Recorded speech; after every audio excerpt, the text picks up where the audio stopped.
sempre que o corpo precisa poupar glicemia, manter glicemia de jejum, é interessante que ele iniba a glicólise, correto? Porque ele precisa poupar a glicose que está no sangue. Tem dois caminhos que são perfeitos para isso. É estimular beta-oxidação, porém não tem nada que estimule beta-oxidação diretamente. O que é estimulado, na verdade, é a quebra dos triacilgliceróis em glicerol e em ácidos graxos. Consequentemente, quando você tem mais ácido graxo indo para o sangue e mais glicerol também, você tem mais substrato para beta-oxidação. Nesse momento, o mesmo estímulo que estimulou aquela lipase sensível ao hormônio, o mesmo estímulo que estimulou a perilipina, vários daquelas enzimas que a gente viu que estimula a quebra do triacilglicerol para liberar ácido graxo e glicerol, esses estímulos geralmente são os mesmos que inibem glicólise também. Aí você imagina que nesse momento glicólise está inibida e ao mesmo tempo você está tendo uma disponibilidade maior de ácidos graxos e de glicerol, certo? O que é que vai acontecer primeiro com esse glicerol? Ele pode ser convertido pela gliconeogênese, ele vai ser convertido em glicose de novo, que é a própria gliconeogênese, e o ácido graxo livre vai entrar na beta-oxidação. Por quê? Mesmo que a glicólise esteja inibida, a parte do ciclo de Krebs, da cadeia de transporte de elétrons, ela vai continuar sendo alimentada justamente pelos ácidos graxos, pelos alguns aminoácidos desaminados também. Então, é todo um aparato que se converge, são várias vias que uma vai auxiliando a outra.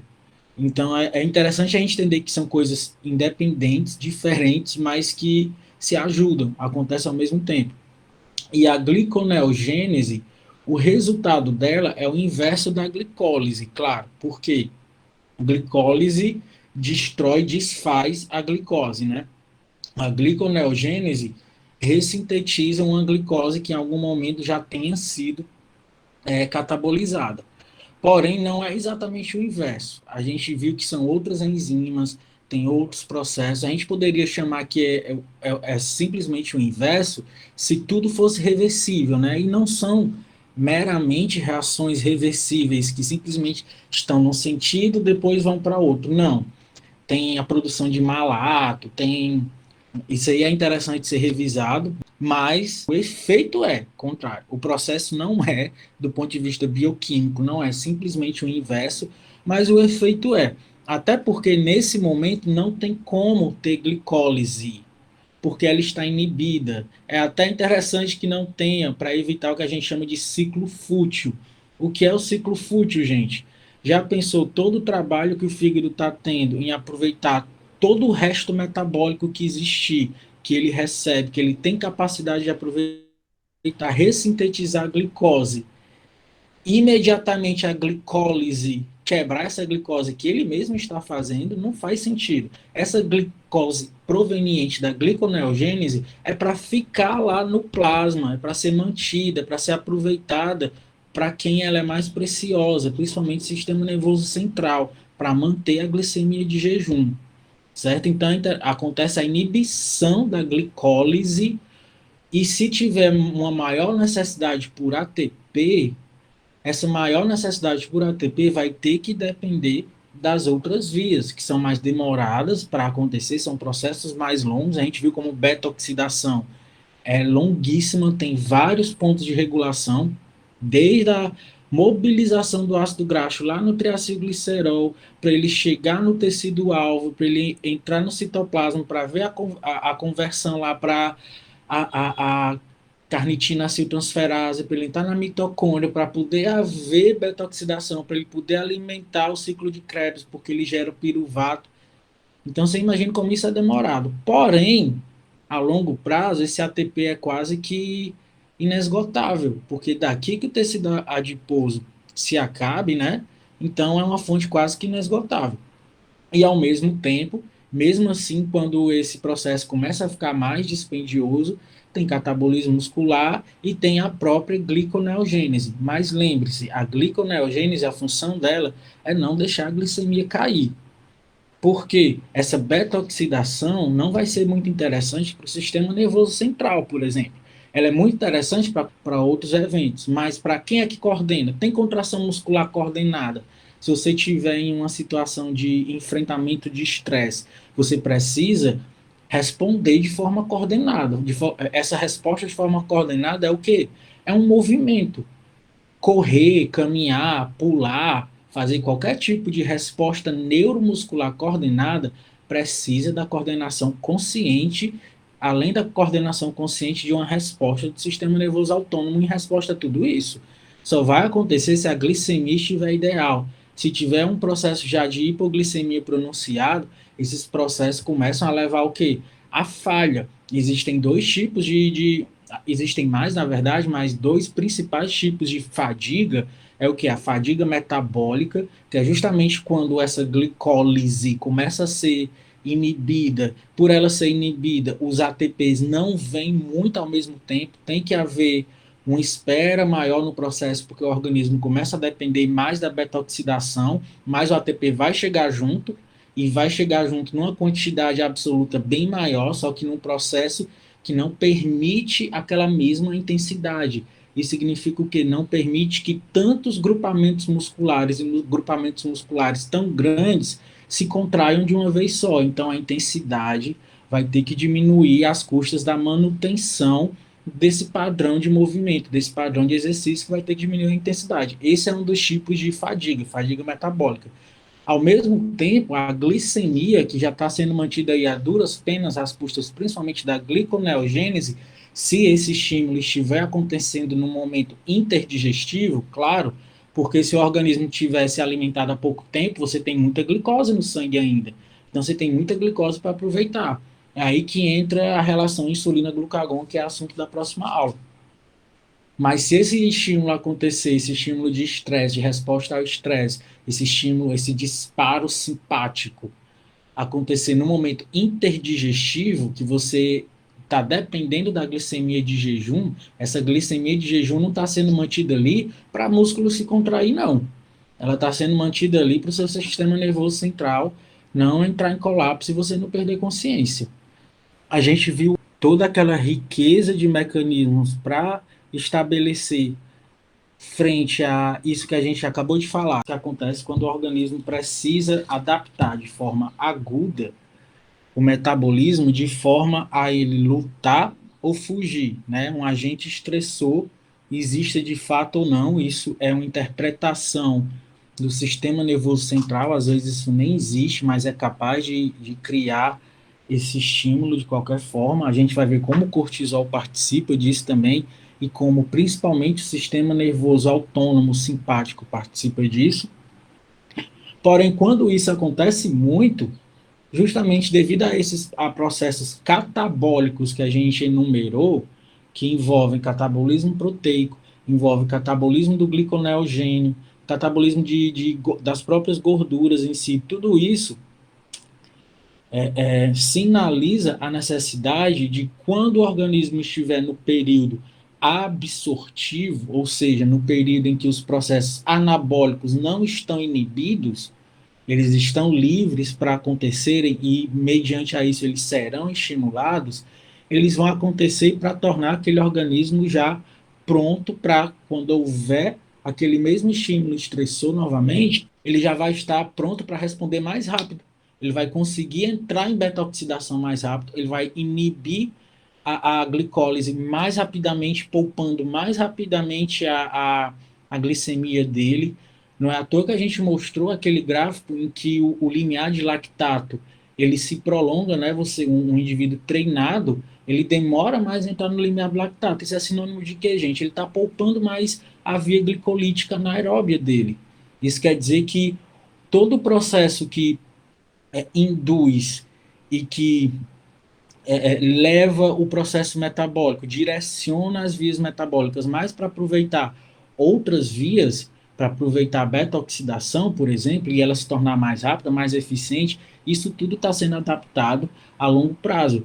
O que é que faz isso ser adaptado a longo prazo? A expressão de enzimas gliconeogênicas, a expressão de enzimas que regulam a quebra do triacilglicerol, a expressão das enzimas da cadeia transportadora de elétrons, porque você aumenta a capacidade mitocondrial de respiração aeróbia, então a beta-oxidação pode se tornar mais eficiente, porque você tem mitocôndrias mais eficientes, com UCPs mais expressas. Quem faz tudo isso, quem coordena tudo isso, é o T3, são os hormônios da tireoide. Então está tudo interligado. E a gente vai continuar nesse processo de adaptação. Agora a gente vai falar de outros hormônios que também, e outras substâncias neuroendócrinas que também estão inseridas nesse eixo hipotálamo-hipófise. Então, não vou mais explicar o próprio eixo, né? Isso aqui já está bastante repetitivo. Vamos logo para os hormônios que a gente vai falar a respeito. Inicialmente, o GH, do inglês hormônio do crescimento. O GH é um hormônio hipofisário, ele é um peptídeo secretado pela adenohipófise, e quem regula ele são duas substâncias hipotalâmicas. São dois neurohormônios hipotalâmicos. Quem são? O hormônio liberador do GH, cuja abreviação do inglês é GHRH, e a somatostatina. A gente já falou várias vezes da somatostatina, inclusive ela também é uma contrarreguladora lá do eixo dos hormônios da tireoide. Aqui no GH, ela é mais presente ainda. Na verdade, nos gráficos dos eixos, se a gente voltar aqui, ó, a somatostatina ela nem aparece aqui como contrarreguladora do eixo da tireoide. Isso já foi um dado a mais, descobertas a mais que eu trouxe para vocês. A somatostatina, ela geralmente ela é elencada como contrarreguladora de eixo hipotalâmico aqui, ó, para o GH. Ela é tão importante quanto o próprio GH-RH. É meio a meio, realmente eles são os dois mais importantes, tanto um estimulando quanto o outro inibindo. Se esse aqui inibe, a gente já sabe que a somatostatina age através do seu receptor, que está presente nas células que secretam o GH, que é um receptor acoplado à proteína G, e que inibe o AMP cíclico. Já o GH-RH é o que a gente vai ver agora, tudo que estimula e quais são os processos deles, até chegar finalmente aos efeitos do GH. Mas não vai ser tão complexo como ontem, né? Porque não tem todo aquele processo que a gente viu. O que deixa mais complexo o entendimento da síntese e secreção dos hormônios da tireoide é o fato da gente entender como ela é capaz de iodar um aminoácido, né? A tirosina, e de como tudo aquilo está estreitamente regulado. Já aqui a gente vai estar falando de hormônios peptídicos clássicos. No caso, quando a gente chegar no cortisol, a gente também vai estar falando de um hormônio esteroide clássico. Então, a gente já viu como é que se dá a síntese de hormônios peptídicos, a gente já viu como é que se dá a síntese de hormônios esteroides. Então, não vai demorar tanto, não é tão complexo, porque tudo isso a gente já sabe como é que acontece. Então, a gente vai conseguir focar mais agora nos efeitos em si, ok? Justamente falando dos efeitos, aquela velha história, a gente sempre começa onde a gente termina, né? Voltando aqui, qual é o neurohormônio hipotalâmico que regula todo o eixo? São, nesse caso aqui, são dois. Sempre fale dos dois, a gente está sempre mencionando os dois. O hormônio liberador do GH como estímulo positivo e a somatostatina como negativo. São os dois neurohormônios hipotalâmicos. Lembrando, cada um vem de um neurônio diferente, claro, e cada um desses neurônios vem de regiões do hipotálamo diferentes também, porém, esses mesmos neurônios, tanto do GH-RH como da somatostatina, recebem aferências do sistema nervoso central, aferências sensoriais, aferências, aferências ligadas à nossa consciência, tudo aquilo que a gente viu na nossa primeira aula sobre eixo, falando a respeito de comportamento, de memória afetiva, de aprendizado, de respostas a estímulos e situações externas e internas do organismo, está tudo acontecendo aqui também, fazendo sinapses com esses neurônios, que é o neurônio que secreta o GHRH e o neurônio que secreta a somatostatina. Também as duas substâncias são secretadas aqui, a gente já sabe que é que existe aqui, aquele sistema porta hipofisário, Porém, agora a gente vai falar dela chegando em outro grupo de célula. Ontem a gente falou dos tireotrofos, né? Hoje a gente vai falar de outro grupo de células que são os somatotrofos. Somatotrofos têm receptores para o GHRH e para a somatostatina. Somatotrofos secretam quem? O hormônio do crescimento, o GH. O GH vai agir onde? Quais são as células-alvos do GH, que agora vai para a corrente sanguínea sistêmica? O GH tanto tem efeito direto em alvos periféricos, ou seja, ele não age somente sob efeito trófico, ele também tem efeito direto, como, por exemplo, em condrócitos, estimulando captação de aminoácidos, síntese proteica, importante no crescimento longitudinal dos organismos, nas fases de crescimento longitudinal, do desenvolvimento daquele organismo, longitudinal no sentido de estirar mesmo o crescimento linear dos ossos e dos músculos, das vísceras também, o GH estimula tudo isso, ele é o responsável por isso. Então, daí você já imagina como deve existir uma periodicidade pré-programada, lembrando daqueles ritmos circadianos que existem para cada um desses hormônios. O GH tem um forte padrão de resposta a um ritmo de estímulo circadiano, inclusive para a vida inteira, um estímulo que é maior durante o desenvolvimento do feto, durante a puberdade e a diminuição ao longo da vida também. Isso tudo já é geneticamente pré-programado, mas juntamente a tudo isso acontecem os outros estímulos, né, como a gente está sempre mencionando. Ele também tem receptores e age diretamente nas células musculares, nas fibras musculares. Ele estimula principalmente síntese proteica no músculo, mas também tem uma peculiaridade metabólica que ele estimula nessas células-alvo, que é nisso que a gente vai dar o foco aqui no nosso curso. Ele também tem efeito, olha onde, gente? No tecido adiposo, em que ele tem uma ação que a gente chama de hiperglicemiante. Aí quer dizer que o GH causa hiperglicemia? Não. Sempre que nós dissermos que um hormônio tem uma ação hiperglicemiante, isso quer dizer que ele se contrapõe à ação da insulina, porque a insulina tem uma ação que hipoglicemiante, né? O que é que a insulina quer fazer? A insulina estimula captação e aproveitamento de uma glicose que está no sangue. Esse efeito culmina em quê? Na diminuição que está no sangue, porque à medida que a glicose vai sendo captada e aproveitada em estímulo à insulina, o efeito é o quê? Uma hipoglicemia. Por isso que a gente chama o efeito da insulina o efeito hipoglicemiante. E tudo que faz o contrário, o que é o contrário? É não deixar essa glicemia diminuir, ou seja, evitar que essa glicose seja aproveitada tão rápida e que haja uma captação tão pronunciada dessa glicose, a gente chama esse efeito de hiperglicemiante, que tem a ver com a preservação da glicemia, como a gente já viu um exemplo clássico da manutenção da glicemia de jejum. A gente já sabe, a gente já tem propriedade de conhecimentos bioquímicos ao longo das nossas aulas para entender quais são as reações, quais são os processos e quais são as vias que permitem que uma glicemia de jejum seja mantida. A gente está falando agora o que induz e o que desfaz, né? É o que a gente está falando agora, mas com profundidade, você já sabe o que é que está acontecendo.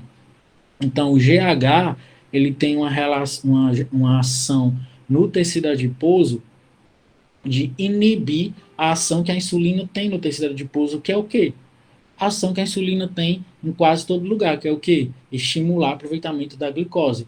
Então, inibindo, diminuindo essa ação, o que é que o GH estimula aqui no tecido adiposo? Faz com que ele não se preocupe tanto agora, já que ele não vai captar glicose para isso, em crescer, em gerar novos adipócitos. Esse não é o momento. O momento agora é para estimular a quebra dele, é para estimular a quebra do triacilglicerol. Então, o GH tem um estímulo metabólico no nível do tecido adiposo de estimular lipólise. Ele consegue direcionar o metabolismo energético para a lipólise. Isso só vai acontecer de forma adequada se o efeito que a insulina induz lá estiver sendo inibido, que é o caso que eu estava até falando com o André agora, né?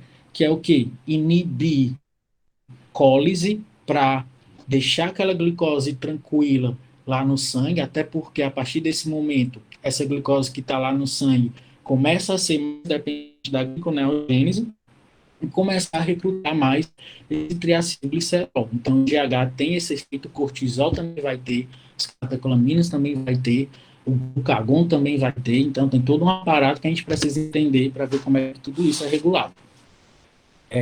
Ele já exerce uma retroalimentação negativa, né, na própria glândula que secreta ele, num eixo bem curto aqui, e no próprio neurônio que secreta o GHRH. Ele inibe o próprio neurônio que o regula. A gente sabe o que é isso, né? A gente sabe que isso é uma retroalimentação negativa. Sendo que essa retroalimentação negativa no nível hipotalâmico pode acontecer de duas formas.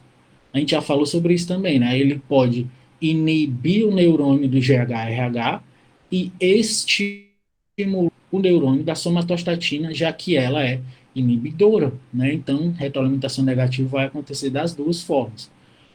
O GH também é um hormônio trófico, ou seja, existe uma glândula que secreta algum hormônio que está sob regulação do GH. Quem é essa glândula? É o fígado. O fígado é um órgão, gente, multifuncional, né? Então, ele também tem essa função de ser uma glândula endócrina. Nesse caso aqui, qual é a substância que o hepatócito sintetiza e secreta que está sob regulação do GH? São os IGFs, do inglês fator de crescimento semelhante à insulina.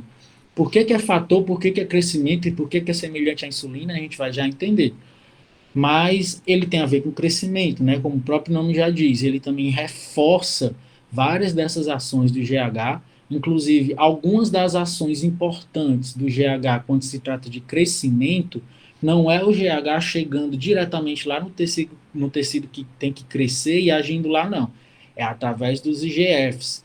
Ele estimula o fígado a secretar IGF, e é o IGF que vai chegar lá nos condrócitos, por exemplo, e estimular captação de aminoácidos para poder haver síntese proteica, e a síntese proteica em si, assim como anabolismo muscular também, o próprio processo de readaptação estrutural da fibra muscular para aumentar a secção transversal, ou seja, aumentar a massa magra, mediante um prévio que foi o que? De estresse mecânico dessas fibras, quem vai intermediar esse processo que se inicia com a inflamação local para depois, durante o processo de cicatrização, esse músculo aumentar a sua própria estrutura, quem estimula isso, gente, junto com a testosterona, da qual a gente vai falar também, são os IGF, são os fatores do crescimento, tanto secretado pelo fígado, tanto outros fatores que nós chamamos de outros fatores de crescimento, existem vários, existem fatores de crescimento locais também,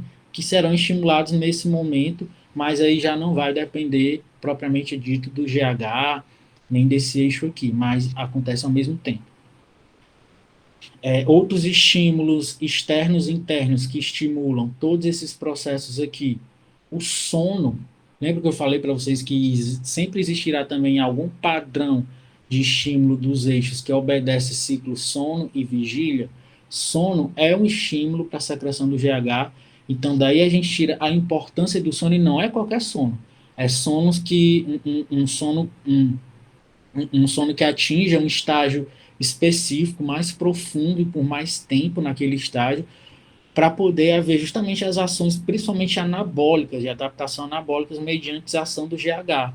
É durante o sono, não é que o sono estimule anabolismo sozinho, não.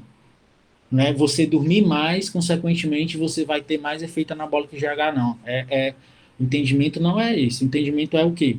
Se eu estou tendo processos que exigem reconstrução, aumento tecidual e crescimento, quem vai coordenar isso é o GH e os IGFs.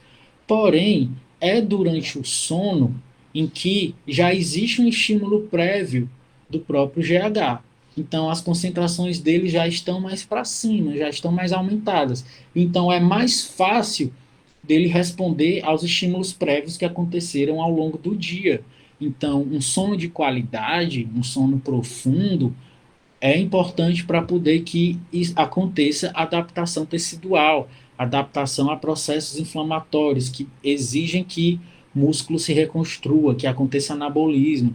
Então, não adianta você treinar tanto na academia, tomar suplemento, fazer dieta, tudo direitinho e tua vida com relação a sono não ser legal, né? Não ser regulado também. Você virar noites, enfim, isso tudo vai atrapalhar todo esse processo porque vai dar muito mais trabalho para o GH.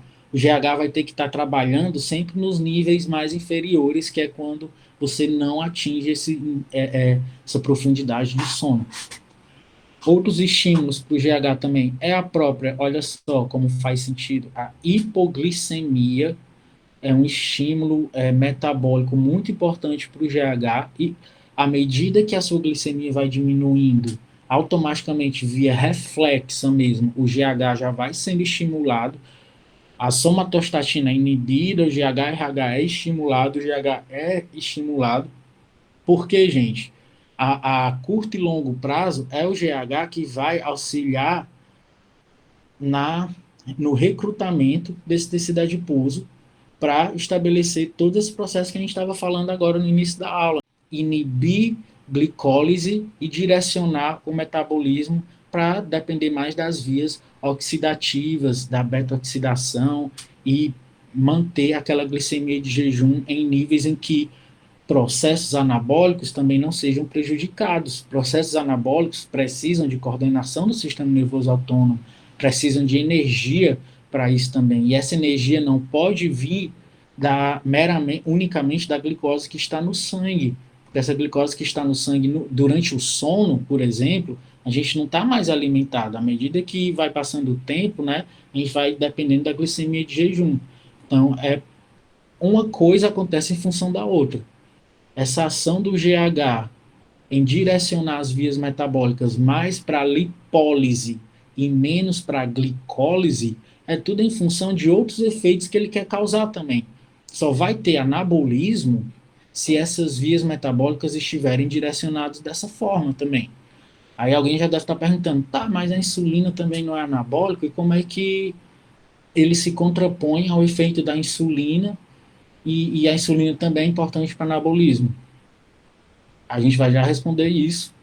É uma resposta mais longa, mas vocês vão ver como tudo faz sentido também.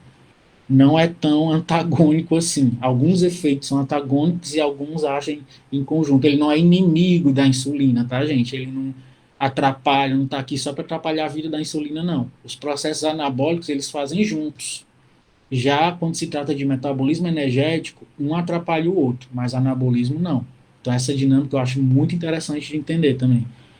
O estresse é um grande estimulador do GH em geral. A gente já imagina por quê, né? Estresse sempre vai exigir do organismo com que ele se adapte. Então, juntamente ao cortisol, ao glucagon, o GH sempre vai estar respondendo ao estresse, inclusive neurogênico, mecânico, enfim. E o que diminui o GH, que estímulos inibitórios, principalmente envelhecimento, programado isso, o organismo ele tem que envelhecer, ele tem que ser preparado para envelhecer e para um dia morrer, né? E já existe uma programação mesmo para a medida que vai acontecendo envelhecimento celular sistêmico do corpo inteiro, isso já induz a uma diminuição dos níveis de GH, não tem como, mesmo que você faça reposições de GH, não funciona dessa forma com esse hormônio. Doenças em geral, doenças sempre vai atrapalhar a secreção de qualquer hormônio, né? Quebra da homeostase, então não tem nem o que discutir aqui. E claro, glicose. Por que glicose inibe GH, gente? É algo óbvio, né? Se o trabalho com relação a metabolismo que o GH tem é todo para manter uma glicemia de jejum e não deixar essa glicemia ser prejudicada, se aparece mais glicose no sangue, então ele pode sossegar um pouquinho, né? Então a glicose é um inibidor do GH.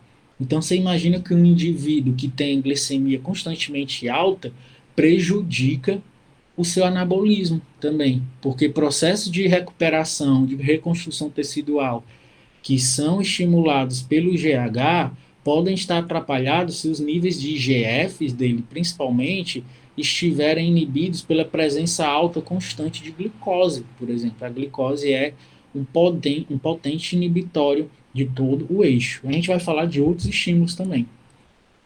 Eu começo dizendo que não é tanta coisa, né? Mas acaba sendo.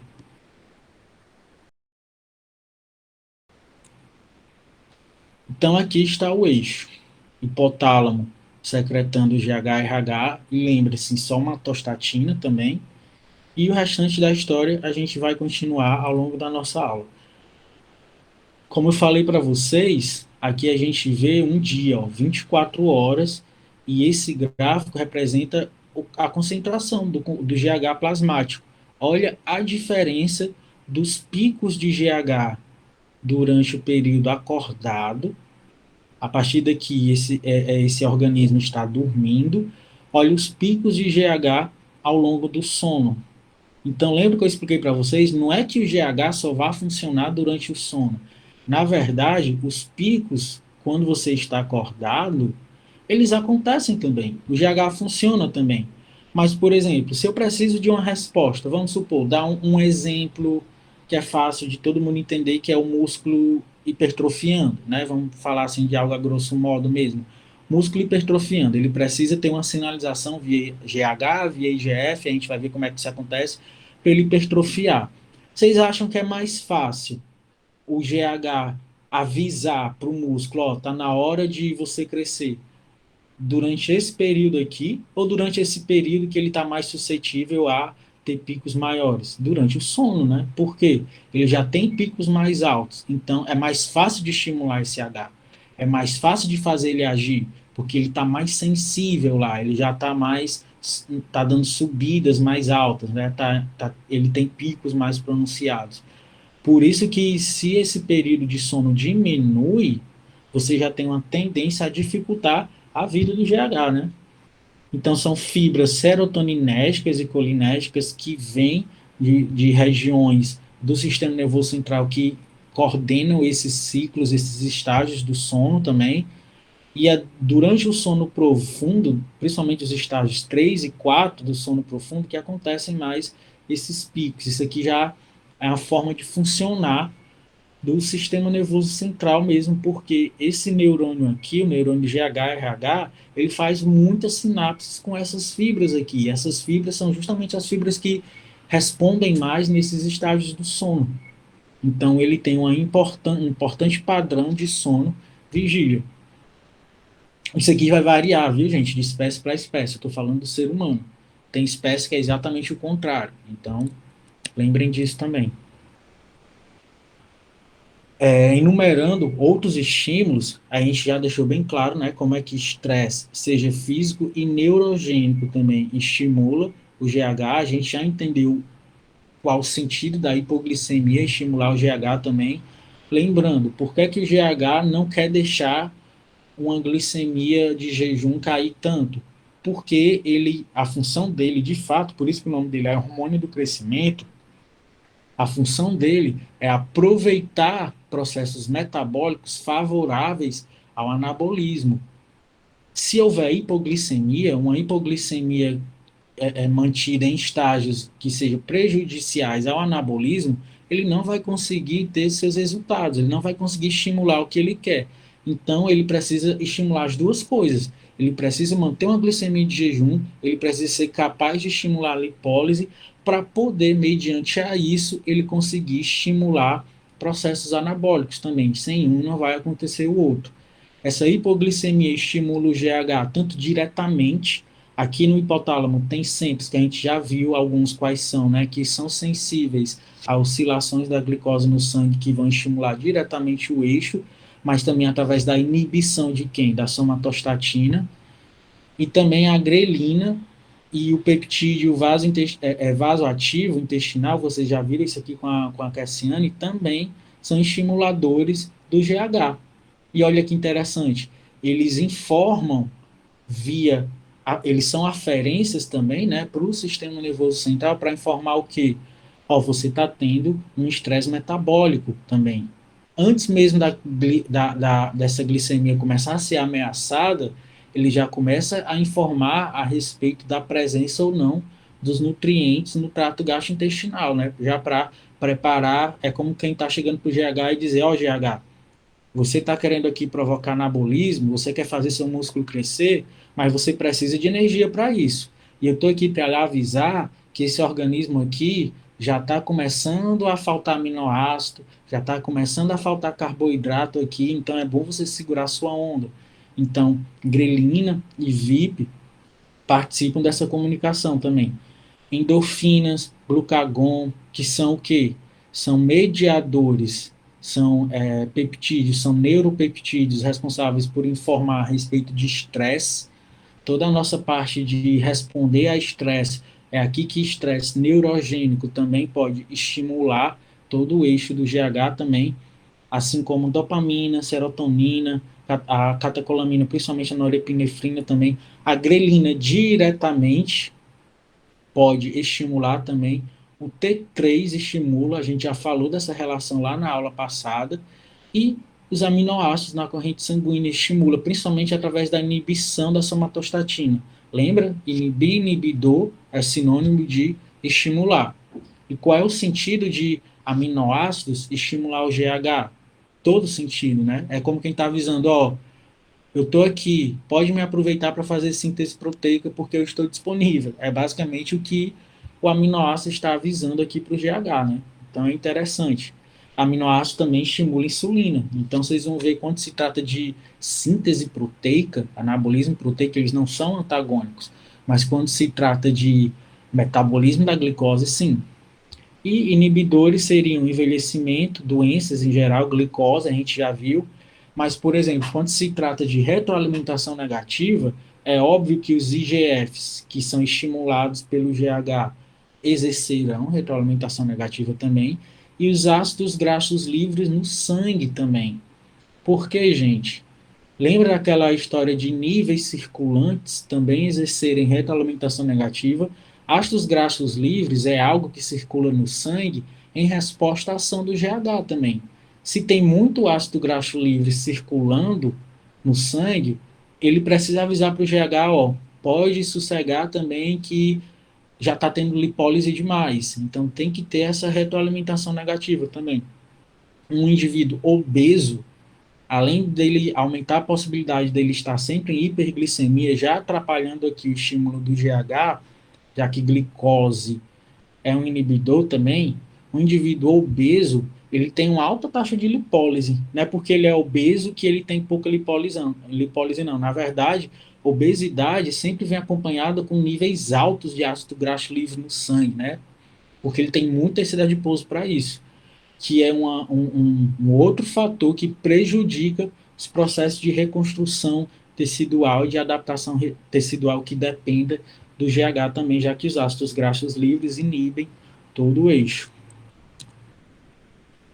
Aqui é para a gente entender como é que esses picos e os níveis de GH, para eu provar para vocês que o que eu estou dizendo não é história da minha cabeça, né? Vocês podem comparar aqui em intervalos, por exemplo, a taxa de secreção em 24 horas, o total de secreção de GH em 24 horas, o, o, a quantidade de picos de secreção do GH, porque ele vem em picos, né? E o tamanho desse pico. Qual foi a concentração plasmática responsável por cada um desse pico, né? Então, é o número de picos e a intensidade do pico também. Então vamos lá. Um adulto jovem, saudável, ele tem, olha a alimentado, saudável, sem estar envolvendo nenhum desses processos de adaptação constantes, né? Ele tem, em média, durante as 24 horas, durante o dia inteiro, essa quantidade aqui de secreção de 540 microgramas em 24 horas, 12, em média, 12 picos de secreção na quantidade em microgramas de 45 cada um desses picos. A média dos picos é nessa quantidade. Olha o que acontece se essas 24 horas forem em jejum. Olha a quantidade total em 24 horas de secreção do GH. É o que? 4 vezes mais, né? Muito potente o estímulo do jejum. Porque, gente, o jejum não é só um mero estímulo. O jejum vem junto com hipoglicemia, vem junto com grelina, vem junto com T3, vem junto com um monte de coisa. O jejum sinaliza um monte de vias que todas elas estimulam o GH. Não é meramente o jejum. O jejum é responsável por ativar uma rede de vias aferentes que todas elas vão estimular o GH também. Por isso que o jejum é um estímulo tão potente do GH. Por quê? Porque o GH não pode deixar a glicemia de jejum cair. Por quê? Porque ele precisa permitir com que os processos que dependem do metabolismo estável aconteçam. Eles dependem desse metabolismo, como eu já expliquei, né? Os picos também acontecem muito mais picos ao longo de um dia de jejum e picos são mais pronunciados também, né? Então é tudo maior. Já na obesidade, olha como é que se comporta, bem menos. Um indivíduo considerado uma média, né? Na verdade, isso aqui é média de obesos, a secreção em 24 horas não é uma diminuiçãozinha, gente. Realmente ele tem uma deficiência, ele já tem essa tendência a perder grande capacidade de secretar GH. Teve que de 540 cai para uma média de 77. Você cai de 12 picos para 3 picos. E além de serem só 3 picos ao longo do dia, você tem picos bem mais baixos também, cerca da metade da intensidade. Então, é bastante prejudicado devido à obesidade. Se for um indivíduo obeso que não faz exercício, né, porque o exercício estimularia algum GH também, ainda dorme mal, por favor, né, aí já mais ou menos como eu tenho vivido durante a pandemia, mas disfarça. E à medida que ele vai envelhecendo, o que é que acontece? Também piora. Já essa piora aqui não é uma piora tão ruim como na obesidade. Um pode ajudar o outro, né? Claro, o envelhecimento junto com a obesidade, então, vai piorar muito. Mas à medida que você vai envelhecendo, é normal. Já isso aqui não necessariamente signifique doença, deficiência das funções do GH, já é o que deve acontecer mesmo, é o que programa o próprio envelhecimento. Ó, vários outros processos que programam o envelhecimento do organismo participam, acontecem em conjunto, concomitantemente com a ação do GH. Ele, por si, durante a secreção total, em 24 horas, já vai diminuindo os números de picos diários e a intensidade de cada pico também. Então, isso aqui são médias globais, claro, pode variar bastante, mas partindo daqui, então, com esse entendimento amplo, a gente já entende melhor quando a gente chegar lá nos efeitos periféricos do GH.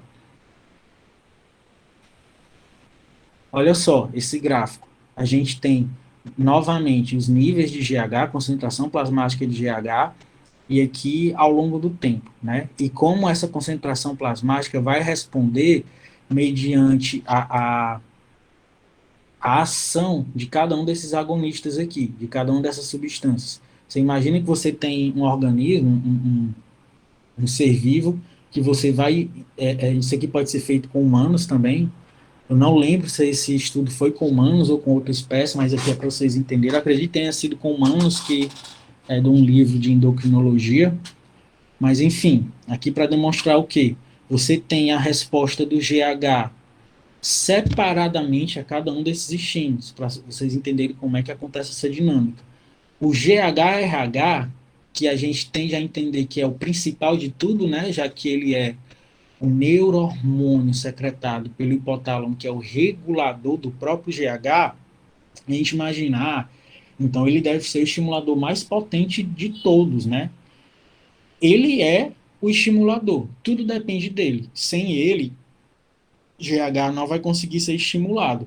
Porém, ele é a via de estímulo. Não quer dizer que ele seja, por si, o estimulador mais importante, mais potente. Na verdade, ele não é. Mas é através dele que os outros estímulos acontecerão.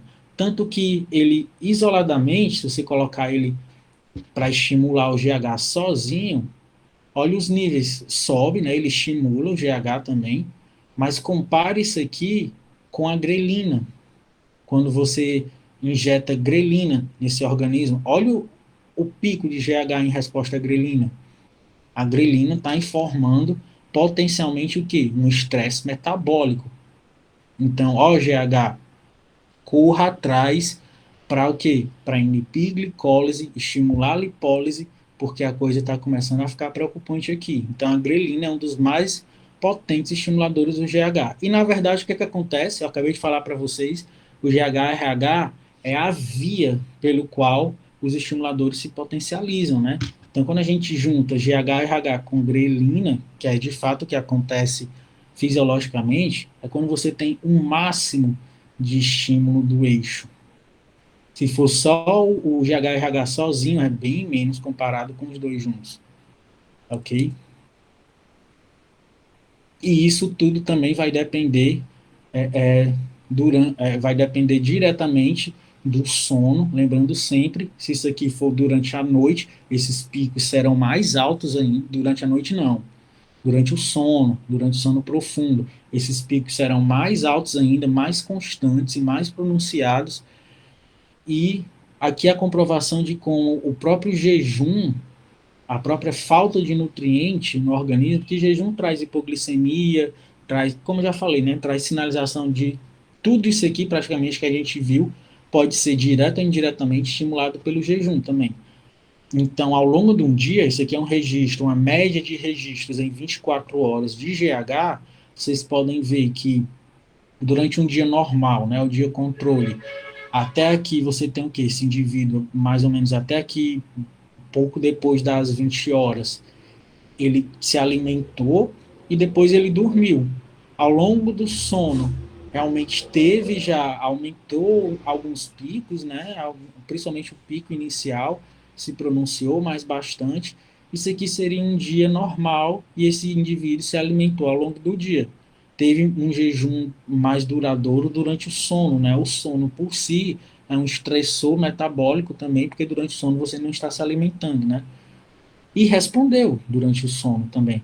Mas se ele não tiver feito essa alimentação aqui, durante esse dia inteiro aqui, tiver sido de jejum, a média dos registros é isso aqui do lado direito, ó.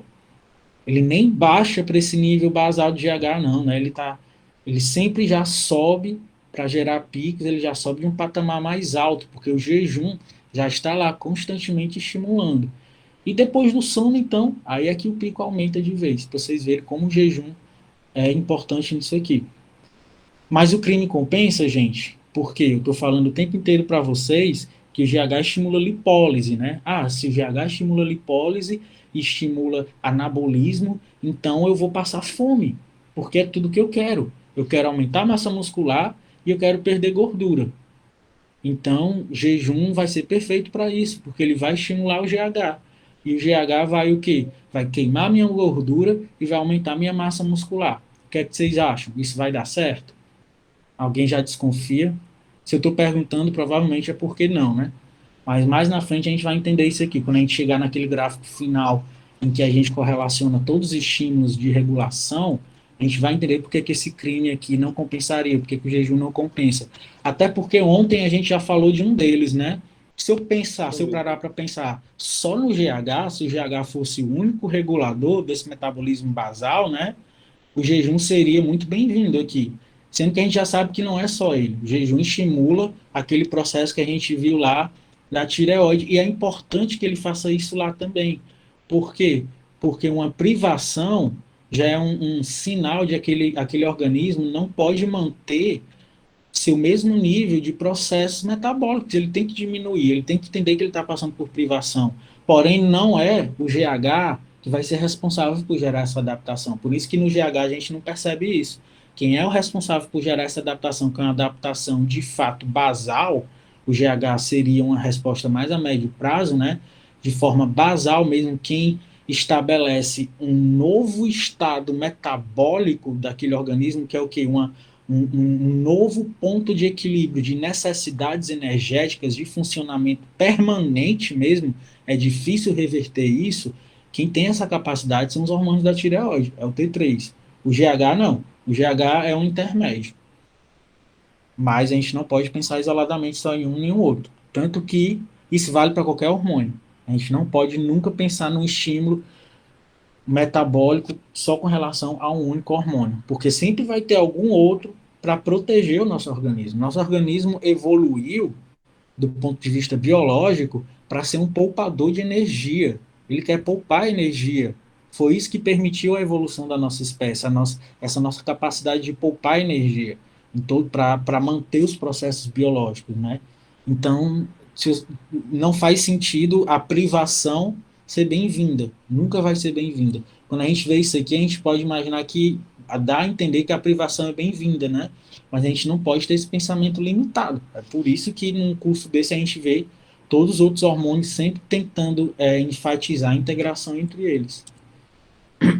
Mas vamos lá, né? E no final a gente vai comentar mais isso, mas só adiantando outro problema. Pense a respeito de retroalimentação negativa. Quando você faz um uso exógeno de algo que você não está precisando, né? Você está fazendo um uso suprafisiológico, você está colocando algo a mais no seu organismo sem o organismo estar pedindo por isso. Se você toma um GH exógeno, se você se dopa com GH, não está tendo processos pedindo esse GH de forma proporcional, né? Você está simplesmente colocando a mais. Porém, é a mesma molécula. Então, se é a mesma molécula, ela vai agir na retroalimentação negativa. Ela vai provocar um novo ponto de equilíbrio hormonal em que seu organismo vai entender que você está produzindo muito GH, apesar que você não está, né? Mas ele só entende que a molécula é a mesma e ela está lá no sangue. Ele vai diminuir o quê? Vai diminuir isso aqui, ó. Então, a partir dali, ele vai se adaptar a funcionar com menos estímulo. Então, você se torna dependente. Chega ao ponto que, para você sentir aquele efeito de GH exógeno, você vai ter que estar tomando cada vez mais. É a famosa dependência química, de certa forma, né? Sem falar nos efeitos metabólicos que a gente vai ver no final, que ele pode levar até uma diabetes também. Por que, que o doping com GH pode causar diabetes tipo 2, ou uma síndrome metabólica, ou uma resistência grave à ação da insulina? Pensem a respeito. Na verdade, informação para isso eu já dei de sobra. A gente vai só ver os mecanismos, certo? Chegando então na hipófise, já que a gente fez todo esse traçado de interrelações que estimulam e inibem o GH, né? Vamos entender agora os mecanismos moleculares, intercelulares, intracelulares que podem permitir tudo isso acontecer.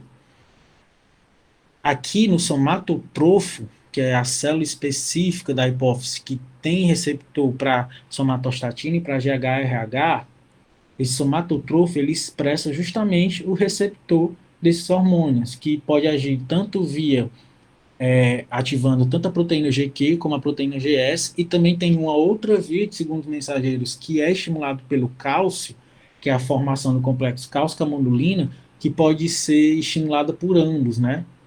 A PKA e a fosfolipase C pode combinar no estímulo da calcicamodulina, que é importante para a secreção do GH também. A resposta, então, vai ser o quê? A secreção do GH, lembrando, como ele é feito de peptídeos, né, ele tem essa característica de hormônio peptídeo, ele pode ser armazenado, então, já como existe até um estímulo tônico, né, já programado, existe um ritmo circadiano de padrões de secreção do GH já pré-programado, sempre vai ter algum GH já pronto já para quando esse estímulo aumentar, essa célula aqui exorcitar primeiro o que já está guardado lá na vesícula, né? Como acontece com os hormônios peptídicos. Então a resposta inicialmente é a secreção, e se o estímulo continuar a perdurar ou continuar aumentando, vai estimular também a expressão do próprio gene responsável pela síntese desse peptídeo, que é o GH. Então é isso que acontece nessa célula aqui da adenopófise, no somatotrofo. É o que, gente? Aqui é o hormônio chegando no seu receptor. Aqui ele está destacando o principal, na verdade, que é o receptor acoplado à proteína GS, que estimula a adenilato ciclase, mas também já é comprovado que ele também ativa a proteína GQ. A adenilato ciclase ativa a via de segundos mensageiros, que é do AMP cíclico, que a gente já conhece, né? que ativa a PKA que é uma quinase que fosforila, inclusive, canais de cálcio. Esses canais de cálcio, gente, altera o quê? Concentração plasmática de cálcio, deixa cálcio entrar, né? Inclusive, quando age pela fosfolipase C, o que é liberado também é o cálcio do retículo endoplasmático através do estímulo do inositol trifosfato, que é liberado do, do fosfolipídio lá da membrana. Lembra da via da fosfolipase C? Então, tudo isso está acontecendo aqui nesse somatotrofo também. E por que cálcio? Porque, gente, cálcio sempre vai ser o sinalizador para quê? Para exocitose. E quem é que vai ser exocitado aqui? O GH. Essas proteínas em que são o próprio GH. Lembrando, a somatostatina é o inibidor, é o contrarregulador que age através da proteína G inibitória, a proteína GI, inibindo a formação do AMP cíclico. Mas como eu falei para vocês, isso aqui é o estímulo basicamente para secreção, né, para exocitose. Esse estímulo, à medida que ele continua e que ele aumenta, ele também estimula a própria síntese proteica desse peptídeo que é o hormônio GH. Mas as vias são as mesmas. Acontece que as mesmas dessas vias, aqui vocês já conhecem, isso aqui pode parecer muita coisa, mas vocês já sabem o que é tudo isso. Vejam só, receptor do GHRH, aqui é a via da proteína GS e aqui é a via da proteína GQ, adenolato ciclase, isso aqui a gente acabou de falar, né? Que fosforila reguladores de canais de cálcio.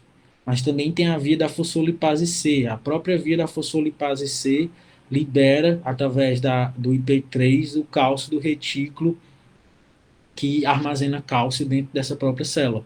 Mas também existem vias que, através da ativação de outras quinases e do óxido nítrico também, que estimulam fatores de transcrição genômicos, que é principalmente esses genes que é o CREB e o PIT1, um estimula o outro, o CREB é estimulado para estimular o PIT1, o CREB ele é fosforilado pela PKA, e quando ele é fosforilado pela PKA, ele estimula o PIT1, que por sua vez é o gene responsável pela proliferação da própria célula, do somatotrofo em si.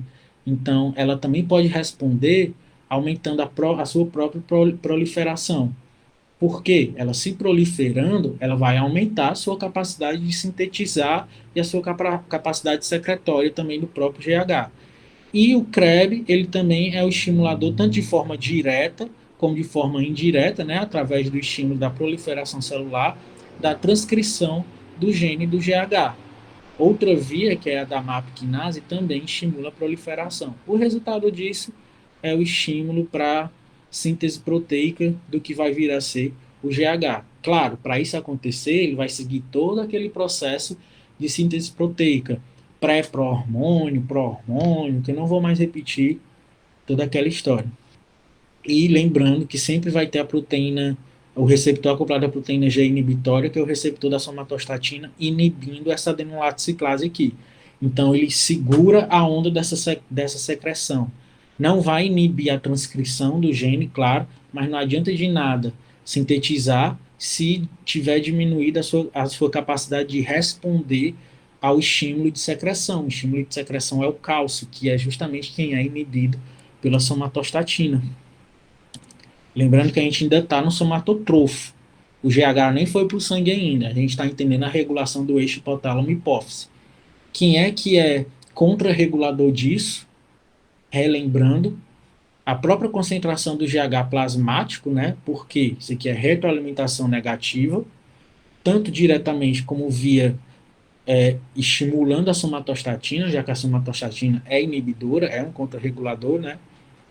A concentração plasmática dos IGFs, já que é o GH que estimula o IGF, então o IGF é um fator circulante, também resultado da ação do GH, que também vai exercer retroalimentação negativa, porém o IGF é mais conhecida a sua ação via retroalimentação negativa, estimulando a somatostatina, e também através dos próprios efeitos que estão sempre controlando algum componente circulante, como a gente já falou, né? A própria glicemia e os ácidos graxos livres circulando na corrente sanguínea também que inibem todo esse eixo.